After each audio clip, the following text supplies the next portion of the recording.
Hey guys, I'm here today to show you the basics of Edmodo and how we'll be using it in our class. So you want to go to edmodo.com, and then if you don't already have an account, you're going to click on I'm a student. It's going to ask you for a group code. This will be something I provided for you in class. So once you type in the group code, you'll create a username. Your username needs to be something that has your first and last name or first name and last initial. It can't be a nickname or something that's not identifiable because that's the only way I can identify who you are. Make sure you set a password that you'll remember. The email is optional, but that's integral in trying to get your password if you've forgotten it. And then you type in your first and last name, agree to the terms, and click sign up. Once you sign up, and let me sign in with my student name here. It will ask you if you want to save your password on your main computer that you're using, and that's up to you. And again, if you forget your password at any point, you can access it here, but I cannot access it. Once you sign in, this is your home page. And basically, this is your feed. So a lot of this is stuff from last year's classes because I've enrolled in one of those classes. If I want to join another class, say my math teacher is using Edmodo or my science teacher, I just click on the plus sign right here, and I can type in the group code and join. I can also color code my classes. Say I want to make my English class light blue or bright yellow. That way I can determine which one's which. All the feed from all the classes I'm a part of will show up in my feed. I can filter the posts by posts I've done, by direct posts people have posted to me. I can do it by alerts. I can also just click on the actual class, and that'll take me to that class, so I only see maybe what your English teacher or what your math teacher posted.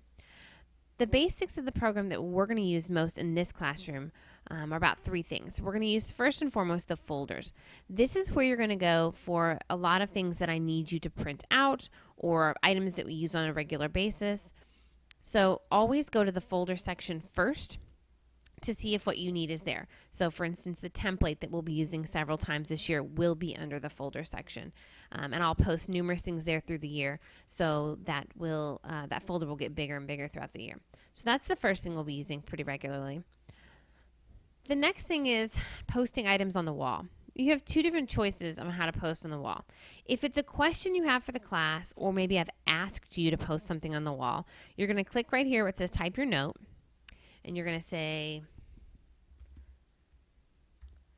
I need help on my homework question 3. Maybe you're desperate. If you want to send it to the whole class, if you click on send to, it will send it to the entire class. Maybe that's not a question you want to send to the whole class. So if you want to, you can send it to just me. So you could type in,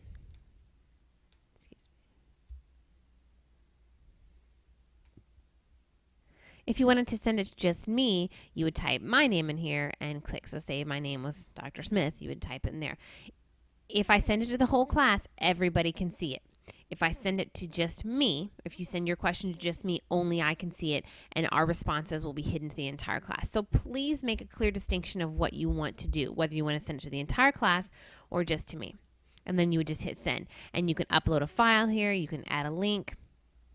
So that's how that function works. The last thing I want to talk about is the calendar function, and it's called a planner. It's over here on the right side of the screen. Once you click on the planner, it's going to pull up the entire month. They kind of pull up a weekly planner, but I prefer the month, so I click on month here. And right now, obviously, since it's July, you'll see there's nothing on the planner.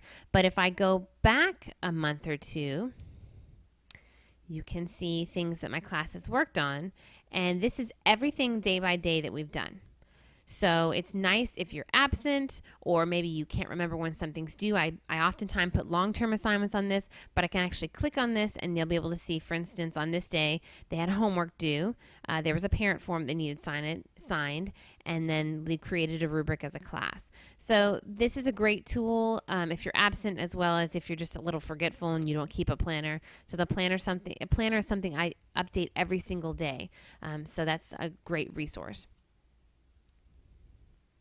Okay, the last thing I want to show you about the basics of Edmodo is up here in the account section. So if you click on your account and you pull down to the settings tab, you have the option to set up email and text alerts.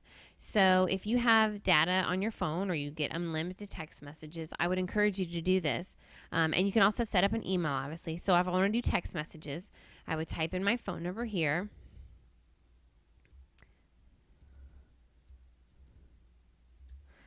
And then I type in my provider. And then I can choose which ones I want to text to me. Okay, so for instance, if you asked me a question and I sent you a direct message back, you would want direct messages to ding on your phone, or replies. Maybe I've posted a quiz, or an assignment. The most important one I would say is alerts. I only send out alerts when things are imminent, due dates, things that are due the next day, or very important things that people often forget. So if in the end you don't want to do all of these, I would just do alerts maybe. But anyways, once you save that, again, it'll send it onto your cell phone, which I think is a great tool, because not many of us are without our cell phones on a daily basis. I promise not to send alerts late at night, and I don't send them crazy often, like every single day, but it is a nice reminder in our busy lives of things that are upcoming. So this concludes this tutorial of Edmodo. If there's anything else I need to show you about the program, I will post some more tutorial videos here. And again, if you have any questions, most Edmodo questions can be answered on their website, or if you look on YouTube, there's lots of tutorials out there, but I can also help you as well. Good luck.